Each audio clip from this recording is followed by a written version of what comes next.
সম্মানিত দর্শক, আসসালামু আলাইকুম। কেমন আছেন সবাই? আশা করি সবাই ভালো আছেন। এই মুহূর্তে যে যেখান থেকে বসে আমার এই অনুষ্ঠান দেখছেন, সবাইকে আন্তরিক শুভেচ্ছা জানিয়ে শুরু করছি আজকের প্রতিবেদন। দর্শক, হাঁস পালন করা একটা লাভজনক ব্যবসা। যদি কোনো ব্যক্তি বা কোনো খামারি সঠিকভাবে সঠিক নির্বাচনের মাধ্যমে হাঁস খামার করে থাকেন, তাহলে আপনি হাঁস পালন করে লাভবান হতে পারবেন। হাঁস দুই ধরনের পালন করা হয়, একটা প্রাকৃতিক অবস্থায়, একটা আবদ্ধ অবস্থায়।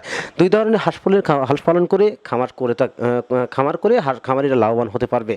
তো দর্শক, হাঁস মূলত আমরা বিভিন্ন জামের ডিম উৎপাদনের এবং মাংস উৎপাদনের হাঁসের খামার করে থাকি। যারা মাংস উৎপাদনের খামার করে থাকেন, তাদের উদ্দেশ্যেই আজকের আমার ভিডিও তৈরি করা। চলুন দর্শক, আর কথা না বলে শুরু করি আজকের ভিডিও।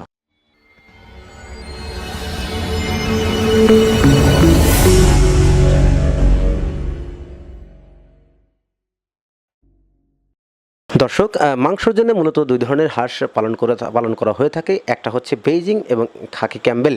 আসলে খাকি ক্যাম্বেলটা ডিমের জন্য করা হয়। খামারিরা ডিমের জন্য খাকি ক্যাম্বেল করে থাকে, পাশাপাশি বেইজিংটা মাংসের জন্য করে থাকে। আমি আজকে আপনাদেরকে উদ্দেশ্য একটা কথা বলতে চাই। হাঁস পালন করতে গেলে অবশ্যই আপনি মাংসর জন্য কোন হাঁসটা দিয়ে খামারটি করবেন। আপনারা যারা বিদেশ থেকে আসছেন, যারা হাঁসের খামার করছেন, তাদের উদ্দেশ্যেই বলি, তাড়াহুড়া করে কোনো হাঁসের খামার করবেন না, তাহলে আপনি লসের সম্মুখীন হবেন। তো দর্শক, হাঁস পালন করতে গেলে আমরা মাংসের জন্য যে হাঁসটা চয়েস করে থাকি, সেটা হচ্ছে বেইজিং হাঁস। এটা মূলত 3 মাস পালন করতে 3 কেজি, 3.5 কেজি বা 4 কেজি হয়ে থাকে। একটা হাঁসের সর্বোচ্চ 400 টাকা খরচ হয়ে থাকে। এক্ষেত্রে সেই হাঁসটা যে পালন করলে অনেক লাভবান হওয়া যায়, এটা সূত্র অনুসারে বলা যায়। কেন? বেইজিং হাঁস পালন করতে গেলে মাংসের পরিমাণ অনেক বৃদ্ধি পায় এবং বেইজিং হাঁসেরটা রেডি ফিড খাওয়াতে হয়। তাই দর্শকরা যারা হাঁসের খামার করে মাংসের জন্য, তারা বেইজিং হাঁসের খামারটি করে থাকে।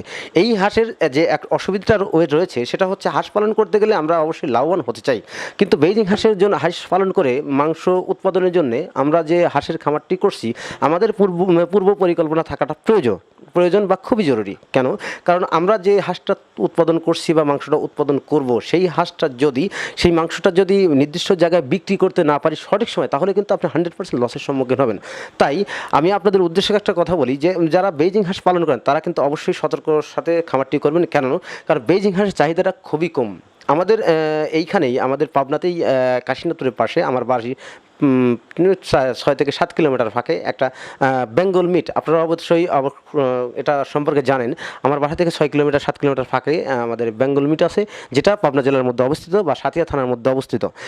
এইখানেতে যে হাঁসের জন্য হাঁস ক্রয় করা হয়, সেটা কিন্তু আসলে গরমের সিজনে ক্রয় করা হয় না। কেন? কারণ হচ্ছে গরমের সিজনে মাংস চাহিদা থাকে না। বিভিন্ন খামারি বেইজিং হাঁস করে আমাদের কাছে ফোন দেয় যে হাঁস বিক্রি করার জন্য। আসলেই আমরা কিন্তু জাস্ট প্রতিবেদন তৈরি করি আপনাদের উৎসাহ দেওয়ার জন্য, বা হাঁসের খামারকে আপনারা স্বাবলম্বী হতে পারেন এমন। তারপরে আমি বিভিন্নভাবে মানুষকে বিভিন্নভাবে সহযোগিতা করছি, বা বিভিন্নভাবে এই হাঁসগুলো বিক্রি করার প্রসেস দেখাইছি, কিন্তু তারপরেও তাদের সেইখানে গিয়ে কিন্তু তাদের ফল হয়নি। তাহলে আপনি যদি এই বেইজিং হাঁসের খামার করে থাকেন, তাহলে কিন্তু আপনি এই মাংস যদি সঠিক সময় বিক্রি করে না থাকেন, তাহলে কিন্তু আপনি লসের সম্মুখীন হবেন। এই জন্য আর কি বেইজিং হাঁস খামার করার সময় অবশ্যই সাবধানে থাকবেন। আমি আশা করব আমার কথাগুলো আপনারা অবশ্যই বুঝতে পারছেন, এবং যদি কোনো সমস্যা হয়ে থাকে বা আমার কথা বোঝার সমস্যা থাকে, আমার ফোন দিবেন, আমার নাম্বারে ফোন দিয়ে, তাহলে আমার সাথে অবশ্যই যোগাযোগ করতে পারবেন। আর তারপরে ভিডিওতে কথাগুলো বুঝতে বা অন্য কোনো সমস্যা থাকলে অবশ্যই আমাকে কমেন্ট করে অবশ্যই জানাবেন। তো দর্শক, আজ পর্যন্ত দেখা হবে পরবর্তী ভিডিওতে। ততদিন ভালো থাকেন, সুস্থ থাকেন। আল্লাহ হাফেজ। ধন্যবাদ।